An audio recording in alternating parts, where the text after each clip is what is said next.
লাখ টাকা হয়ে গেছে। 4.5 ইনশাল্লাহ কনফার্ম করে ফেলছি। 5,10,000। 5,10,000। গরুটা কি দেখে ভালো লেগেছে বলো? অনেক লম্বা আর বড়। নারায়ণগঞ্জ বাসীর জন্য একটা হাততালি হয়ে যায়।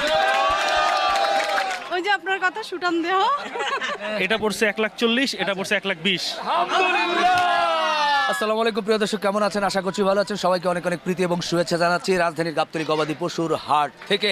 বন্ধুরা, আমরা চেষ্টা করব এই হাটে আমাদের সাধারণ ক্রেতারা একের পর এক যে গরুগুলো কিনছেন, কেমন দামে কিনছেন, সেগুলো কি দেখে কিনছেন, সেই বিষয়গুলো তুলে ধরার জন্য। তার আগে বলতে চাই, এই ঈদে কম খরচে বেশি আনন্দ উপায়ে আপনি যদি উপায় এজেন্ট থেকে 25,000 টাকা ক্যাশ আউট করেন, তাহলে ইনস্ট্যান্ট 25 টাকা ক্যাশব্যাক। এ অফার যত খুশি ততবার। তো বন্ধুরা, ভালো লাগছে, চলেন আমরা দেখছি যে নাসির ভাইয়ের গরু নিয়ে খুব টানাটানি হচ্ছে বেচাকেনা। আমরা একটু দেখি কি অবস্থা।